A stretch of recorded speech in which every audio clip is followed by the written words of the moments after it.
সকল মানে নাগরিক যতগুলো আছে তাদের মধ্যে থেকে যদি কেউ জন্ম মৃত্যু বা ওয়ারিশ সনদ নিতে আসে উপযুক্ত তথ্য প্রমাণ সহ যেটা মন্ত্রণালয় থেকে বা এই আইনে জন্ম মৃত্যু বা ওয়ারিশের আইনে যেগুলো তাই চাই সেই তথ্য যদি ও শতভাগ পূরণ করে নিয়ে আসে তাহলে আমি দিতে বাধ্য।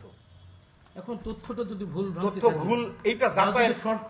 আপনি একটা জিনিস খেয়াল করে দেখেন জলমত ভাই, এখানে হচ্ছে ইনি মারা গেলেন 31/5/1984।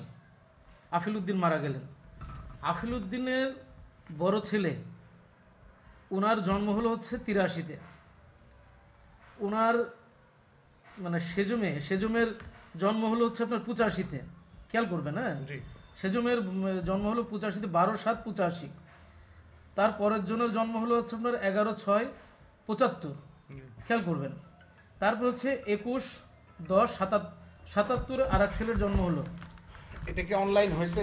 হ্যাঁ, অনলাইন তো বটেই ভাই। হ্যাঁ, একটা জিনিস আপনি বোঝেন যে আপনি একটা সনদ দিয়েছেন, এটা তো মানুষের চোখে পড়ে ভাই। যে লোকটা 84-তে মারা গেলেন, 81 সালে তার একটা ছেলে হলো, তার মৃত্যুর পরে তার দুটো মেয়ে হলো। কিভাবে ভাই? আপনি যদি বলেন কাগজপত্র এইভাবেই হয় তাহলে তো ভাই না ওইভাবে না, আমি সেটা হয় না, ঠিক আছে। তবে সেই ক্ষেত্রে আমি আপনাকে ফোনেও বলছি যে মনে করেন যে এতগুলা যাচাইয়ের ক্ষেত্রে আমার ভুল থাকবে। ভাই আপনি যখন এটা দেখেছেন, আমার জানা মতে আমি এটা দেইনি। আপনি তো ফাইনালি এটাতে সিগনেচার করেছেন। হ্যাঁ, সিগনেচার করেছি। এটাতে সিগনেচার করেছেন। তো যখন ফাইনালি এটাতে সিগনেচার করেছেন তখন কি আপনার একটাবার মনে হয় না যে আমি এটা কি আছে পুরো একটু পড়ছি? তো পড়ার পরে এই যে সিগনেচারটা, এটা তো দায়িত্ব তো আপনার। হ্যাঁ, আমার লাইবিলিটিস, আমার শতভাগ। তাহলে একটা মানুষ 84 সালে মারা গিয়েছে, 83 সালে তার একটা ছেলে হয়েছে।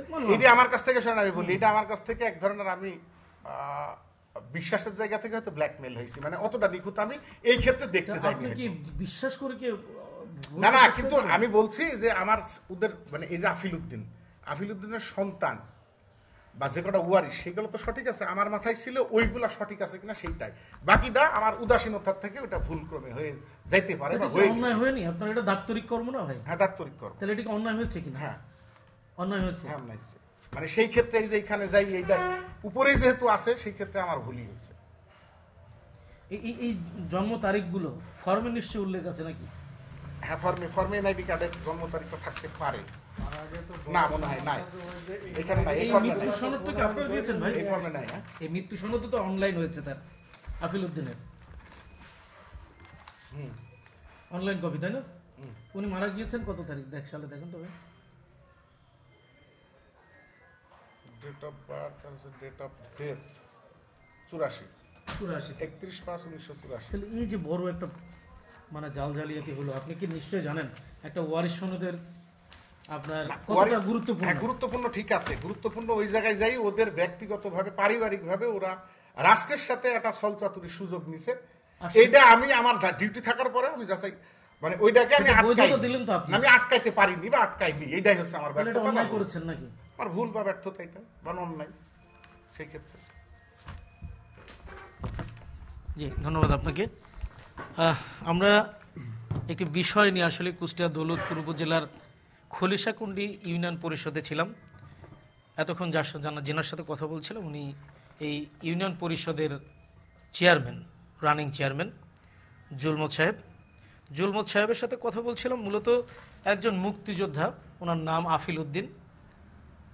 ওনার মৃত্যু হয়েছে 31/5/1984 সালে।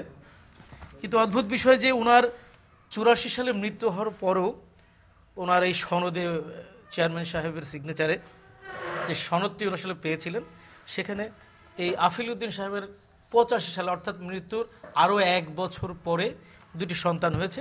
এবং যিনি এই আফিল উদ্দিন সাহেবের দ্বিতীয় সন্তান আবদুল্লাহ, আফিল উদ্দিন সাহেবের মৃত্যুর মাত্র 1 বছর আগে তিনি জন্ম নিয়েছেন। একটা গজামিল ভরা এই নাগরিক বা উত্তরাধিকার সনদ এই ইউনিয়ন পরিষদ থেকে দেয়া হয়েছে। আসলে এই গুরুত্বপূর্ণ জায়গাগুলোতে যদি সচেতনতার অভাব হয়, মানুষ যেখানে আসলে সেবা নিবে সেই জায়গাটাতে আসলে যদি এ ধরনের ভুল ত্রুটি বা অন্যায় ঘটে, তাহলে সাধারণ মানুষ আসলে যাবে কোথায়? কুষ্টিয়ার দৌলতপুর থেকে এই ছিল আমার কাছে সর্বশেষ।